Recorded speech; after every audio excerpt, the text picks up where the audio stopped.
Assalamualaikum warahmatullahi wabarakatuh. Perkenalkan, nama saya Faiz Abrori Hanif Arif dengan NIM 224105020034 dari Universitas Kyai Haji Ahmad Siddiq Jember, Fakultas Ekonomi dan Bisnis Islam, Program Studi Ekonomi Syariah. Saya di sini akan menjelaskan tentang materi pengertian, jenis-jenis, dan bentuk dari perencanaan pembangunan syariah. Pertama-tama, saya akan menjelaskan tentang apa sih pengertian dari perencanaan pembangunan syariah itu. Jadi, yang dimaksud perencanaan pembangunan syariah adalah proses perencanaan yang mengintegrasikan prinsip-prinsip syariah Islam ke dalam strategi pembangunan ekonomi dan sosial.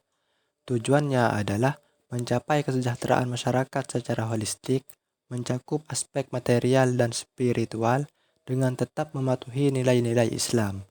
Hal ini melibatkan penghindaran praktek riba atau bunga, spekulasi atau gharar, dan aktivitas haram lainnya, serta menekankan keadilan, keseimbangan, dan keberlanjutan dalam setiap aspek pembangunan. Dalam konteks ini, perencanaan pembangunan syariah tidak hanya berfokus pada pertumbuhan ekonomi semata, tetapi juga pada peningkatan kualitas hidup masyarakat melalui distribusi kekayaan yang adil, pengentasan kemiskinan, dan pemeliharaan lingkungan. Pendekatan ini sejalan dengan konsep makosid syariah, yaitu tujuan-tujuan syariah yang mencakup perlindungan agama, jiwa, akal, keturunan, dan harta. Implementasi perencanaan pembangunan syariah memerlukan kerangka kerja yang komprehensif, termasuk pengembangan sumber daya manusia yang berakhlak mulia, pengelolaan sumber daya alam yang bijaksana, serta kebijakan ekonomi yang mendukung sektor-sektor halal.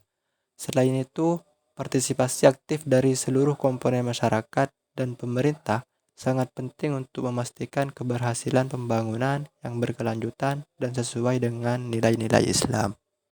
Untuk yang kedua, ialah tentang jenis-jenis perencanaan pembangunan syariah, yang dimana jenis-jenis dari perencanaan pembangunan syariah itu dibagi menjadi dua. Yang pertama ialah berdasarkan dimensi pendekatan dan koordinasi, dan yang kedua ialah berdasarkan jangkauan jangka waktu.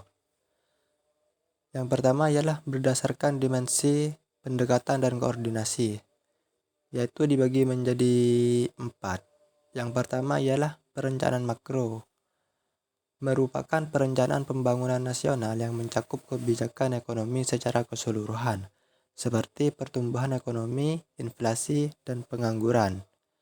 Yang kedua, perencanaan sektoral, fokus pada pengembangan sektor-sektor tertentu dalam perekonomian, seperti pertanian, industri, dan jasa, dengan tujuan meningkatkan kontribusi masing-masing sektor terhadap perekonomian.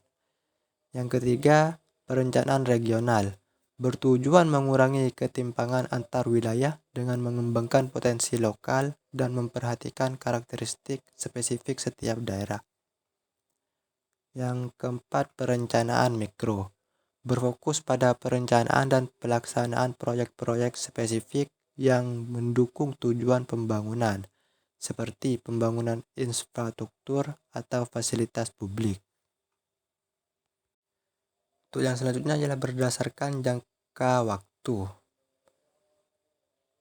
yaitu dibagi menjadi 3. Yang pertama, perencanaan jangka panjang, mencakup periode 20 tahun atau lebih dengan fokus pada visi dan misi pembangunan yang berkelanjutan.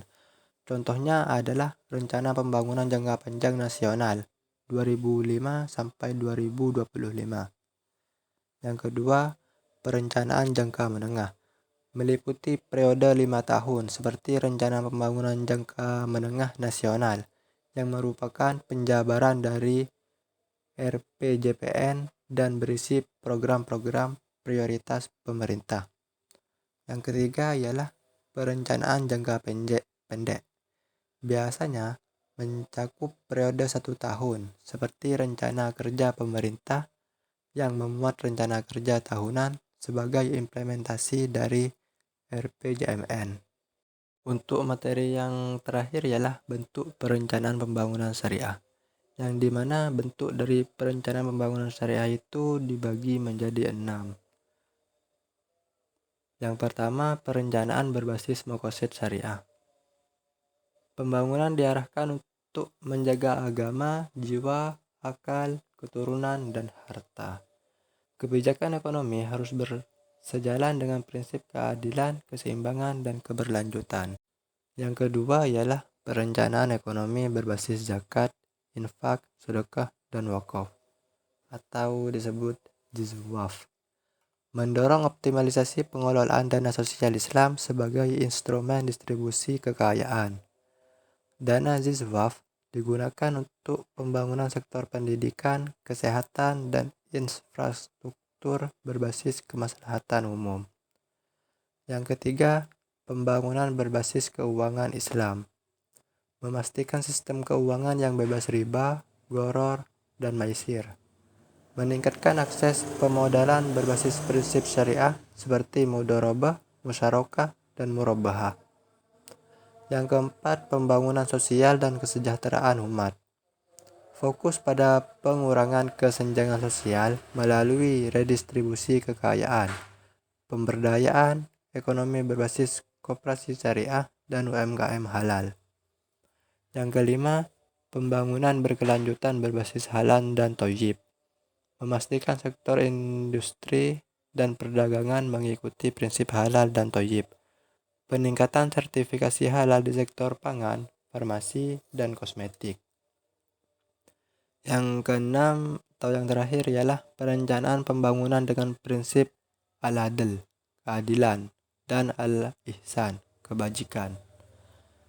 Menghindari eksploitasi ekonomi dan memastikan kebijakan pembangunan berorientasi pada kesejahteraan seluruh lapisan masyarakat. Mungkin hanya itu materi dari perencanaan pembangunan syariah yang dapat saya jelaskan. Dan apabila saya ada kesalahan dalam pengucapan kata, mohon dimaklumi. Kurang lebihnya saya minta maaf yang tiada batasnya. Wassalamualaikum warahmatullahi wabarakatuh.